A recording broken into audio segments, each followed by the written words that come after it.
To us mere humans, Earth is vast. It takes days to travel from one side to the other. But leave the surface and it quickly becomes clear that we live on a tiny speck in a colossal universe filled with innumerable planets and countless stars residing within trillions of galaxies. The universe operates on a scale that we simply cannot comprehend, let alone exhaustively explore. But within this grand structure lie individual beasts that, on their own, defy our understanding of scale. Stars so large, they make our sun pale into insignificance.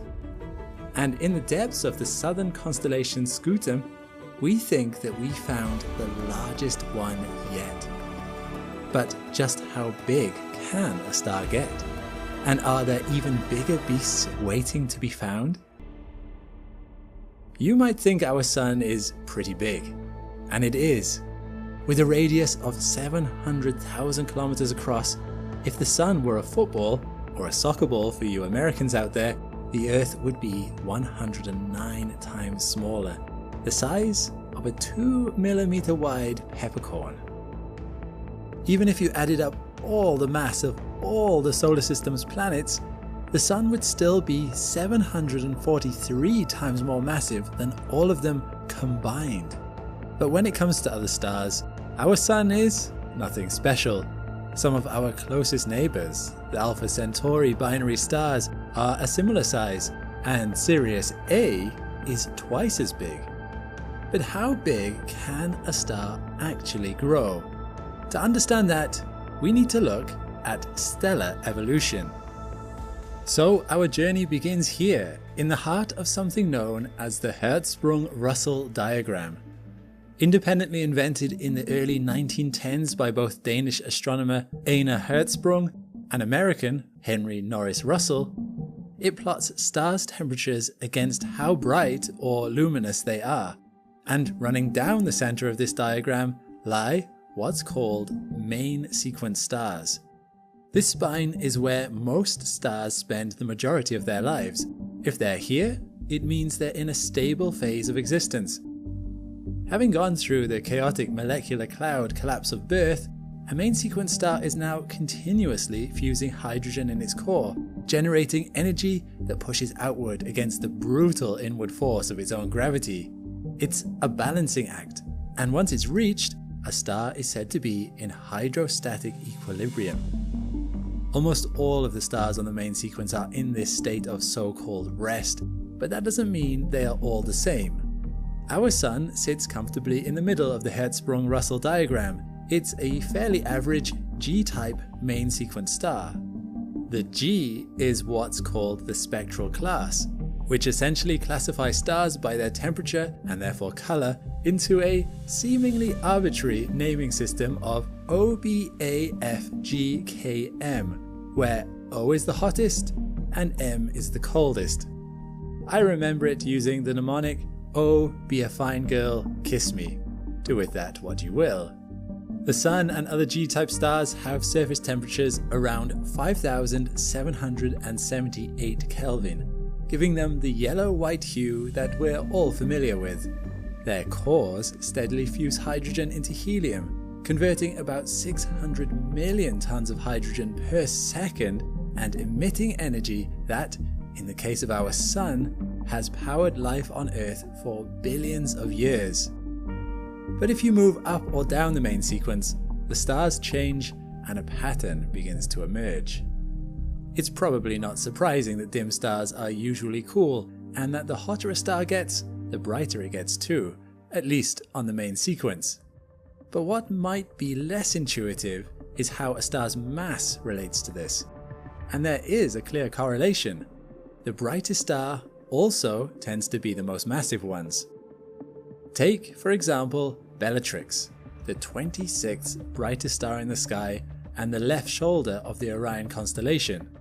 It's a B-type star, one of the brightest classifications, and has a surface temperature around 22,000 Kelvin, almost 4 times hotter than our Sun. It's also 8.6 times more massive. The effect of this greater mass is to crush the hydrogen in Betelgeuse's core far more than in other stars. Greater pressure increases the rate of fusion reactions, and therefore, far more energy is released. This fusion is so powerful that it forces the star to swell. It's as if gravity almost can't contain it. So Betelgeuse's volume is a whopping 200 times greater than our Sun's. But this comes at a price. Massive main sequence stars burn hot and fast. While the Sun will likely have a total lifespan of 10 billion years, Betelgeuse has been burning for 25 million, and there's only 7 million years left. This actually makes large stars quite rare. Their instability and rapid existences mean we're simply less likely to see them than their longer-lived, less massive cousins. So, is that the answer then? If we want to find the largest star, should we simply seek out the heaviest? It's thought that stars can't grow much bigger than 150 times the mass of the Sun without becoming so unstable that they blow themselves apart. However, the universe has found ways to cheat when it comes to this limitation. When two massive stars collide and merge, the resulting star is a true behemoth, much larger than anything possible through the slow devouring of an accretion disk. Perhaps this is the explanation for the truly staggering and excitingly named R136A1, potentially the most massive and most luminous star in the universe. At the furthest top left point on our Hertzsprung-Russell diagram, R136A1 is a monster. Forget the 150 times mass limit. This beast has been estimated to be 265 times the mass of our Sun and has a radius 40 times larger. It's part of a particularly rare group known as Wolf-Rayet stars. We found just 220 in our galaxy, although scientists expect there could be as many as 2,000.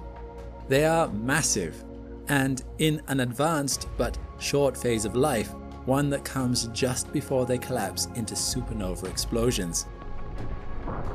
Because they are so unstable, they throw off vast amounts of plasma in great winds, ejecting as much as 10 solar masses every million years at speeds of up to 3,000 kilometers per second. But they are also incredibly luminous, with R136A1 releasing as much light in just 4 seconds as the Sun produces in a year. Although, to our eyes, it's actually only 164,000 times brighter than our star, because most of its radiation is UV light. To be honest, we're lucky to have seen this star at all. It will likely only exist for 3 million years, the blink of a cosmic eye. But this still isn't the universe's largest star, not by radius at least, because although it is certainly one of the most massive, there are far less massive stars that grow much larger. How? It turns out, the very largest stars have a trick up their sleeves, or rather, in their shells.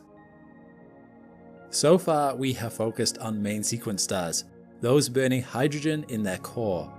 However, as a star dies, eventually that hydrogen will run out, and without the explosive energy of fusion to keep it stable, a star's intense gravity causes its core to start collapsing. With this comes even greater pressure, which once again turns up the heat in the core.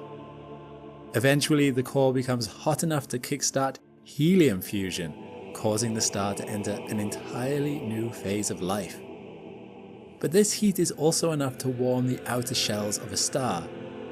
They can reach temperatures that used to only exist at the center, and suddenly hydrogen atoms in the outer layers are also able to start fusing. This causes the star to expand dramatically as it becomes a red giant. Our Sun's radius is currently 700,000 kilometers, but when this process begins, the Sun will expand to a diameter of 300 million kilometers, which will make it big enough to consume Mercury, Venus, and possibly even the Earth. This process can take place in stars 0.8 to 8 times the mass of the Sun. A current example of a red giant is the fascinating Mira A, which is part of the Cetus constellation. It's only between 1 and 1.2 times as massive as our star, and yet its radius is at least 332 times bigger. And this is just the baseline. Mira A pulses over the course of various 80 to 1000 day cycles. When those cycles align, Mira physically puffs up, so its maximum radius is actually much larger. It can reach around 402 times that of our Sun.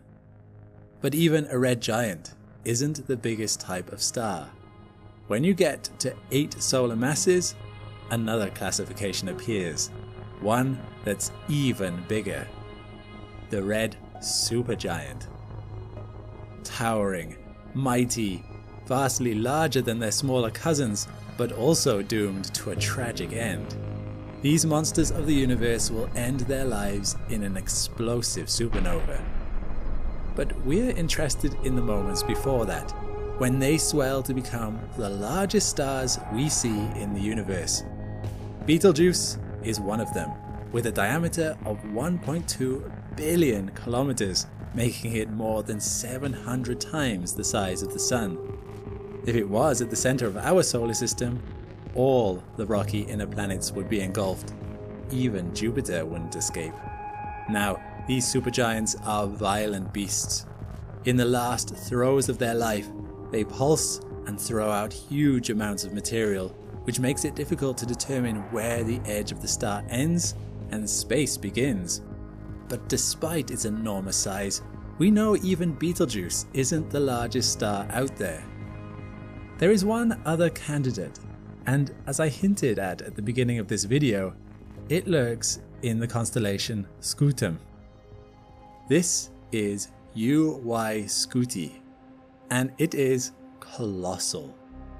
So vast that 5 billion suns could fit within it. Surprisingly, it's not very hot. In fact, it's 40% cooler than the Sun and glows a somber red. Another red supergiant. Because of its vast distance and low temperature, UY Scuti is not actually visible to the naked eye. You need powerful binoculars or a small telescope to spot it. At a distance of 5 to 10,000 light years, there is some uncertainty about UY Scuti's true size, with many other candidates vying for the title of largest known star. But UY Scuti won't be around for much longer. It's already 10 to 20 million years old and may now only have a few million years left on the clock. Within that time, it may even get smaller, transforming into a yellow hypergiant. This class of star is incredibly bright, but in order to achieve this, it would first have to shed its outer layers, becoming even hotter to sustain the last possible fusion reactions. Hypergiants are capable of blowing off the mass of Jupiter in just one explosive burp, and they have lots of them. Filled with heavy elements like oxygen, carbon and nitrogen, these ejected materials can form vast clouds 10,000 astronomical units in length. That's 300 times the distance from the Sun to Neptune. And they are vital to the universe's development. These swirling expulsions mix with dust clouds and material from other stars, combining to create stellar nurseries filled with the ingredients for life. This is still several 100,000, if not a few million years away for UY Scuti. But there is a giant star that's even closer to this final destruction.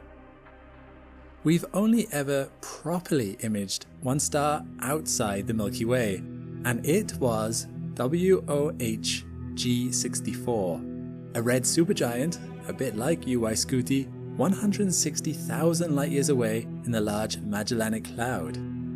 Recent studies suggest it may have already turned into a yellow hypergiant. In the last 10 years, it has become dimmer as it's thrown off material and become shrouded in dust. The problem is, once you get to these distances, it's hard to measure things precisely. Maybe WOH G64 is actually bigger than UY Scuti. We don't know if stars can get bigger than this. It's unlikely, as giants like UY Scuti are scraping the edge of what's called the Hayashi limit. This is the maximum size a star can reach given its mass, and you can see it as a line on the Hertzsprung-Russell diagram. If a star crosses this line, then convection inside takes over and gravity starts to win, making it smaller. So one day we might find a star slightly bigger than UY Scuti, but it won't be by much, unless we're missing something. Perhaps there's a type of giant star we simply don't have in our galaxy. We don't know, and unfortunately we don't have the technology to find out. Yet. What I do know is that humans can't really wrap our heads around anything bigger than a few thousand kilometers, so the scale of the biggest stars is far beyond our comprehension. They are cosmic monsters. But in the grand scheme of things, even these stars are tiny. Galaxies are tens of thousands of light years across, millions of light years apart, and individual filaments of cosmic web stretch billions of light years through space. The universe is so vast, we can't even begin to pretend to understand it all. That doesn't mean we can't try though. And bigger isn't always better. I think living on a tiny planet around an average star is working out pretty well for us so far.